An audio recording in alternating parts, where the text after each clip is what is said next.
Grassland means घास स्थल, जहाँ पर ग्रास होते हैं, इनसे ग्रासलैंड्स कहते हैं। Which grow in the region of moderate rain, यहाँ पर क्या होता है, जो मध्यम वर्षा वाले क्षेत्र में विकसित होते हैं, मतलब जहाँ पर मॉडरेट, मॉडरेट मतलब होता है ना बहुत ज़्यादा वर्षा होती है और ना ही एकदम कम, है ना, बीच मध्यम वर्षा। सर्ब्स, सर्ब्स मतलब होता है कांटेदार झाड़ियाँ। Thorny shrubs and shrubs grow in the dry region, मतलब जो कांटेदार झाड़ियाँ होती हैं वहाँ पर के वो क्या है, केवल शुष्क मतलब जो सूखे हुए, शुष्क मतलब सूखा क्षेत्रों में पैदा होते हैं। Salima was sharing her experience of Himalaya trip with her father, जो सलीमा है हिमालय की यात्रा का अपना यह अनुभव अपने पिता को बता रही थी। Her father visited various place in the world, उसके पिता विश्व के विभिन्न स्थानों पर जा चुके हैं, घूम चुके हैं, बहुत जगह जगहों पर उसके पिता जो है घूम चुके हैं। He told Salima about his observation of the variety of vegetation in different parts of different continents. He mentioned about coniferous forest in the subpolar region, thorny bushes in the desert, thick tropical hardwood forest in the humid region, and many more. Salima realized the Himalayas have almost all variety of vegetation which one can see while moving from the equator to the polar region. जो सलीमा थी वो क्या कर रही थी, जहाँ जहाँ पर उसने घूमा था वो अपने पिता से बात कर रही थी, जो कि बहुत जगह उसके जो पिता थे विश्व के विभिन्न स्थानों पर वो घूम चुके थे, है ना। उन्होंने सलीमा को विभिन्न कॉन्टिनेंट के बारे में, विभिन्न भागों में पाए जाने और बहुत सारे प्रकार के वनस्पतियों के बारे में उन्होंने बताया। उन्होंने क्या कहा, जो उपध्रुवीय प्रदेशों में जो जंगल होते हैं, वहाँ रेगिस्तानों में कांटेदार झाड़ियाँ होती हैं। आर्द्र प्रदेशों में क्या होते हैं, घने उष्णकटिबंधीय दृढ़ कास्ट, मतलब बहुत टाइट कास्ट वनों के बारे में कई अन्य जानकारियाँ दी।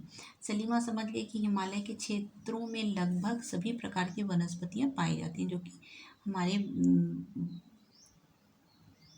जो कि भूमध्य रेखा से ध्रुव की ओर जाने पर मिलती हैं। Okay, the changes in the type of natural vegetation occur mainly because of the change of climate condition.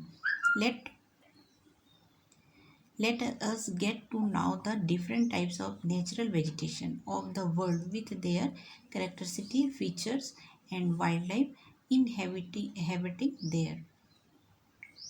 जो प्राकृतिक वनस्पतियां हैं उनके जो कितने प्रकार के होते हैं और बदलाव का उनमें कैसे बदलाव होता है, उनका मुख्य कारण जलवायु का बदलाव होता है। जब जलवायु मतलब बदलती है, जो क्लाइमेट जब चेंज होता है तो ये क्या होते हैं, जो वनस्पतियां वो भी बदलती हैं। आइए और हम क्या करेंगे, जो वर्ल्ड की जो विभिन्न प्रकार की वनस्पतियाँ उनके बारे में, उनके गुण मतलब कैसे वो उगते हैं और वन्य जीवों पर उनकी कैसा प्रभाव पड़ता है, उसके बारे में हम लोग अभी इस चैप्टर पे हम लोग रीड करेंगे। Okay,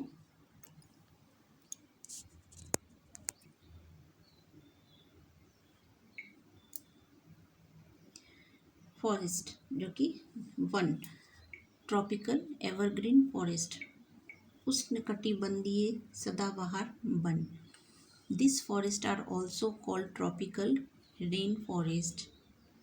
This thick forest acquired in the region near the equator and close to the tropics. This region are hot and receive heavy rainfall throughout the year. As there is no particular dry season, the trees do not shed their leaves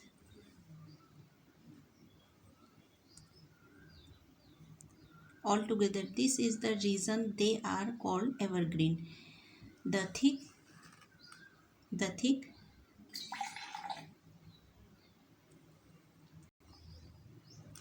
The thick conipedes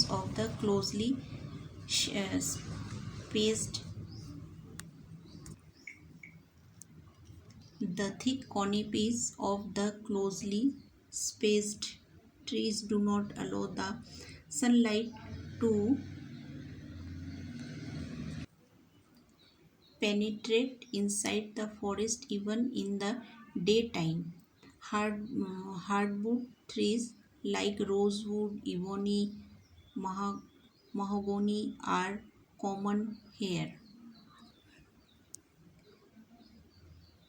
उष्णकटिबंधीय सदाबहार one, इन वनों को क्या है, उष्णकटिबंधीय वर्षा one भी कहते हैं। वे घने वन भूमध्य रेखा एवं उष्णकटिबंधीयों के पास पाए जाते हैं। ये क्षेत्र गर्म होते हैं एवं पूरे वर्ष यहाँ अत्यधिक वर्षा होती है। चूँकि यहाँ का मौसम कभी शुष्क नहीं होता, इसलिए यहाँ के पेड़ों की पत्तियाँ पूरी तरह नहीं झड़ती, इसलिए इन्हें सदाबहार कहा जाता है। ये हमेशा ही सदाबहार रहते हैं। ये इनकी जो पत्तियाँ होती हैं ये एक साथ पूरे झड़ते नहीं हैं, झड़ता है मतलब कुछ पत्ते झड़ते हैं फिर कुछ नए निकलते हैं, मतलब इस तरह से ये पूरा मतलब पेड़ सूखता नहीं है। और काफ़ी ये घने होते हैं। घने वृक्षों की मोटी परत के कारण दिन के समय भी सूर्य का प्रकाश वन के अंदर तक नहीं पहुँचता। मतलब ये इतने अधिक घने होते हैं कि जो सूर्य की रोशनी होती है ये जंगल के अंदर तक नहीं पहुँच पाता, वहाँ अंधेरा ही रहता है। आमतौर पर यहाँ दृढ़ मतलब बहुत जो वहाँ की लकड़ियाँ होती हैं बहुत ज़्यादा दृढ़ और काष्ठ वृक्ष जैसे रोजवुड और महागोनी आदि ये सब यहाँ पर आपको देखने को मिलेंगे, पाए जाते हैं। Do you know the tropical evergreen forest in Brazil is so enormous that it is like the lungs of the earth. Can you tell why? क्या आप जानते हो कि जो ब्राज़ील के जो उष्णकटिबंधीय सदाबहार जो जंगल्स हैं ये इतने विशाल है कि ये पृथ्वी के फेफड़े की तरह प्रतीत होती हैं। लंग्स होती हैं जो ना, हमारी जो लंग्स होती हैं बिल्कुल उसका शेप लंग्स की तरह होती है। और क्या आपको पता है ये ऐसा क्यों है ना? इसके बाद हम लोग नेक्स्ट पैराग्राफ में आएंगे। फिर डू यू नो नीचे आ जाएंगे। नीचे देखो डू यू नो में है anaconda one of the world's largest snakes is found in the tropical rain forest. It can kill and eat a large animal such as a crocodile. जो anaconda होता है विश्व का सबसे बड़ा सांप उष्णकटिबंधीय वर्षा वन में पाया जाता है. यह मगर जैसे बड़े जानवर को मारता है और खा भी सकता है. ये जो आपका ट्रॉपिकल एवरग्रीन फॉरेस्ट है ना, यहीं पर आपका एनाकोंडा देखने को मिलते हैं. सो स्टूडेंट आज के क्लास के लिए इतना ही काफ़ी. नेक्स्ट क्लास में हम लोग फिर नेक्स्ट पैराग्राफ देखेंगे. ओके.